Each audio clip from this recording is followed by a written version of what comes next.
आदम अलैहिस्सलाम हजरत आदम की औलाद वहाँ से आ रहे हम बस। हाँ, तो आपने तो किताबों में पढ़ा होगा ना, आदम अलैहिस्सलाम ने पहले पैर कहाँ रखा? हिंदुस्तान में। हाँ, हिंदुस्तान में। तो फिर ऐसा कैसे? हिंदुस्तान में, इसीलिए मैं कहता हूँ हिंदुस्तान हमारे बाप की जागीर है, तो मैं बोलता हूँ ना ठीक है, आपके बाप की जागीर है। हिंदुस्तान पे मेरा ज्यादा अधिकार है, क्योंकि मैं तो 1947 में जिन्ना की टूर हाँ, ठीक है, बहुत बढ़िया। तो आदम अलैहिस्सलाम क्या मुसलमान थे? आपको क्या पता क्या थे आदम अलैहिस्सलाम? आप मुझे बताइए ना, मैं तो बताइए ना क्या थे, आप बताइए। माँ हव्वा क्या थी? पता है मुझे, तो ये पता है। माँ हव्वा क्या थी? माँ हव्वा क्या थी? आदम अलैहिस्सलाम क्या थे? बताइए ना, वो मुसलमान थे क्या? माँ हव्वा क्या थे? भाई इस्लाम तो आदम अलैहिस्सलाम लेकर नहीं आए ना। नहीं, कौन लाया? इस्लाम कौन लेकर आया? आपको क्या लगता है? इस्लाम तो 1400 साल पहले आया। इस्लाम तो कौन लेकर आया? इस्लाम तो हुजूर मोहम्मद मुस्तफा सल्लल्लाहु अलैहि वसल्लम ने लेके आया। मगर मेरा तो मानना ये ना कि आदम अलैहिस्सलाम है ना, आप बोलते हो कि सनातन धर्म था। तो मेरा मानना है कि आदम अलैहिस्सलाम लेके हुजूर पाक सल्लल्लाहु अलैहि वसल्लम एक नाम आता है मनु का, तो फिर कुल मिलाकर आपके वंशज वही हुए ना, घूम फिर कर आपको वहाँ पहुँच गए ना। आपने कहा, मैंने सवाल पूछा आदम अलैहिस्सलाम कहाँ उन्होंने सबसे पहले पैर रखा, आपने कहा कि उन्होंने हिंदुस्तान में रखा। फिर मैंने पूछा आदम अलैहिस्सलाम क्या मुसलमान थे? आपके पास उसका जवाब नहीं था। आपने कहा सल्लल्लाहु अलैहि वसल्लम हुजूर हमारे आका वो इस्लाम लेकर आए, यानी आदम अलैहिस्सलाम मुसलमान नहीं थे। आपने सवाल नहीं किया, आपके पूर्वज जो है वो मुसलमान नहीं थे। Is the first pair of human being is haven't been proved, but it is not established yet. But now how science will be going to prove it, because we can't go back in time. Thank you. मैंने सवाल पूछा है कि कुरान मजीद और दीगर मज़ाहिब की किताब में लिखा है कि सबसे पहली जोड़ी आदम और ईव थी, आदम अलैहिस्सलाम और हव्वा अलैहिस्सलाम थे। लेकिन साइंस इसे तस्लीम नहीं करता। हम वक्त में फिर से वापस नहीं लौट सकेंगे, तो किस तरीके से हम साबित करेंगे कि सबसे पहले जो जोड़ी है वो आदम अलैहिस्सलाम और बीवी हव्वा थे? पहले मैं ये कहना चाहता हूँ कि कुरान मजीद एक साइंस की किताब नहीं है, SCIENC, लेकिन ये किताब है साइंस की, SIGNS। ये आयात की किताब है, ये किताब है निशानियों की।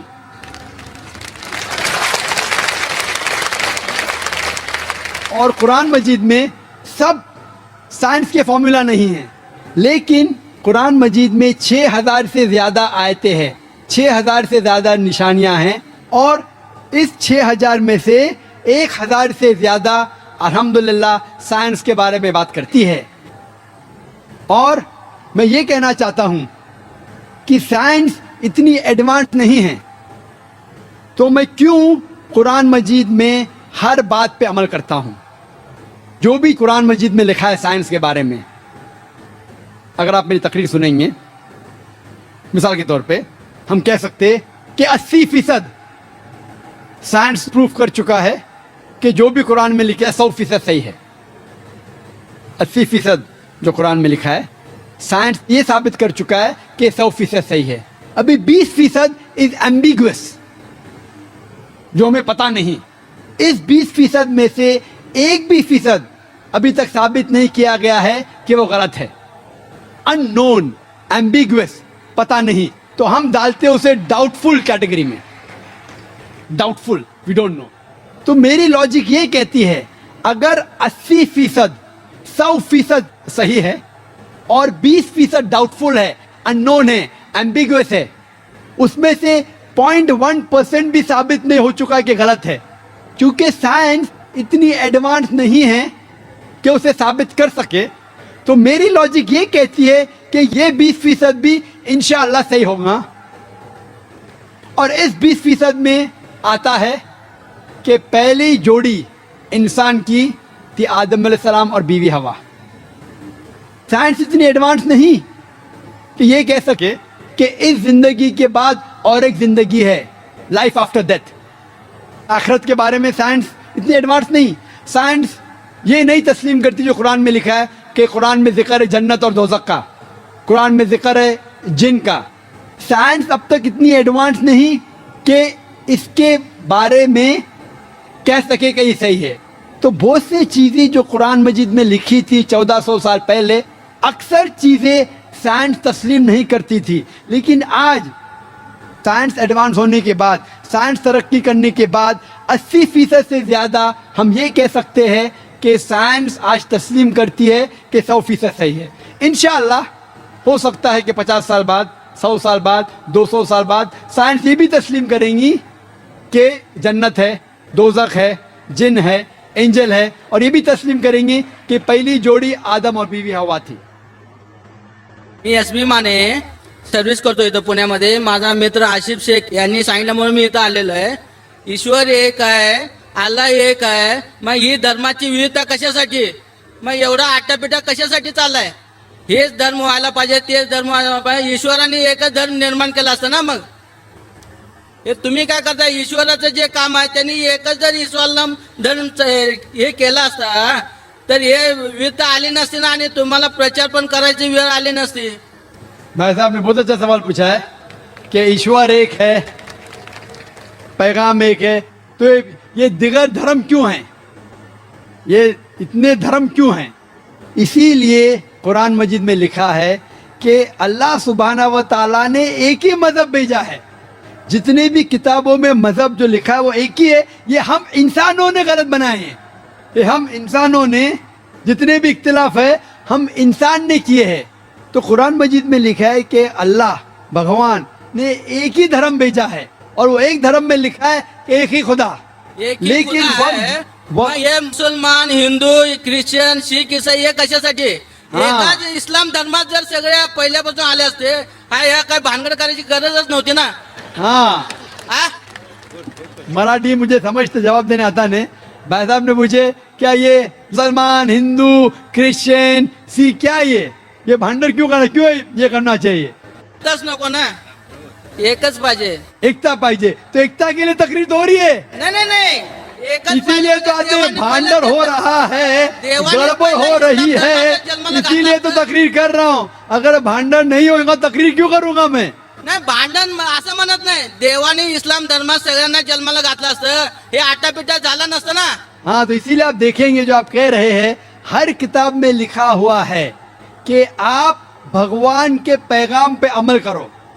ये आप देखते हैं, मिसाल के तौर पे आप तहकीक करेंगे, आप कहेंगे कि आप पानी को वाटर क्यों बोलते?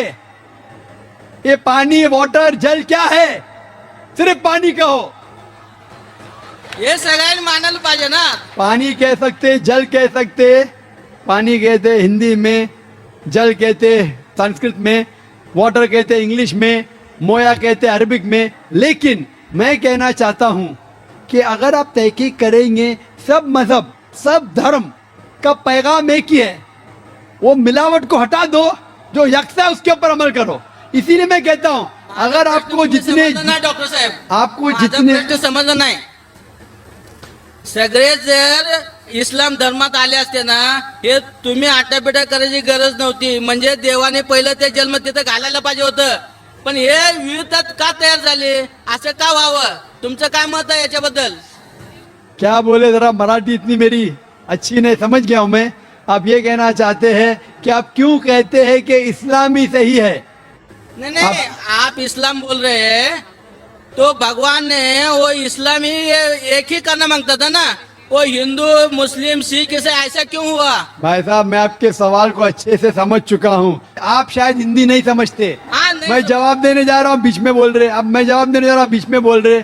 आपका सवाल है कि अगर धर्म एक है तो ये अलग अलग धर्म के नाम क्यों हैं? ईसाई, सिख, बुद्ध, इस्लाम क्यों? तो उसका ही तो जवाब दे रहा हूं मैं। हाँ बोलो. भगवान ने, ईश्वर ने एक ही धर्म भेजा, वो है कि एक भगवान में मानो और उसके पैगाम पे अमल करो। लेकिन जितने भी पैगंबर आए, जब ये पैगाम लेके आए, उसके मानने वालों ने आस्ते आस्ते उस पैगाम में तब्दीली ले आए। और आपके पहले एक भाई ने यही सवाल पूछा था, तो मैंने ये जवाब दिया था कि पैगाम तो सब पैगंबर का एक था कि भगवान एक है, ईश्वर एक है, और सिर्फ एक भगवान में मानना चाहिए। बुत परस्ती गलत है, भगवान का बुत नहीं बनाना चाहिए, भगवान ने बेटा नहीं जना। लेकिन वक्त जाने के वजह से इस पैगाम में तब्दीली आने लगी। जब तब्दीली आए तो भगवान ने दूसरे पैगंबर को भेजा, फिर तब्दीली आए फिर पैगंबर भेजा। इस तरीके से 1,24,000 पैगंबर इस धरती पे आए, और जितने भी पैगंबर आए वो सिर्फ अपने लोग को सही रास्ता दिखाने के लिए आए, और आखिरी पैगंबर से मोहम्मद सल्लल्लाहु अलैहि वसल्लम। तो मैं ये कहता हूँ आपसे, अगर इख्तिलाफ है तो मैं ये कहता हूँ कि जो यकसा है सारे मजहब की किताबों में, कम से कम उस पे तो अमल करो। मैं आपसे पूछना चाहता हूँ, आप बोलते सब धर्म है के बराबर, तो आपकी किताब में लिखा है मोहम्मद सल्लल्लाहु अलैहि वसल्लम के बारे में, आप क्या मोहम्मद सल्लल्लाहु अलैहि वसल्लम को मानते हैं? मैं आपसे पूछना चाहता हूँ भाई साहब। मी ईश्वराला मानतो। बिल्कुल सही। आपके किताब में भविष्य पुराना पर्व 3 खंड 3 अध्याय 3 श्लोका 5 से 8, भविष्य पुराना पर्व 3 खंड 3 अध्याय 3 श्लोका 10 से 27, यजुर्वेद चैप्टर 21, ये सब रेफरेंसेस दे रहा हूँ मैं। यजुर्वेद के अंदर लिखा है, सर्ववेद में लिखा है, ऋग्वेद में लिखा है, सब में लिखा है। जी नाजरीन, तो ये थी आज की वीडियो। उम्मीद करती हूँ आपको ज़रूर पसंद आई होगी। अच्छी लगी हो तो इस वीडियो को लाइक करें और सत्ता जारिया समझकर ज़्यादा से ज़्यादा इस वीडियो को शेयर करें। इस्लाम को दूसरों तक पहुँचाने में हमारा साथ दें। मिलते हैं अगली वीडियो में, तब तक के लिए अल्लाह हाफिज़।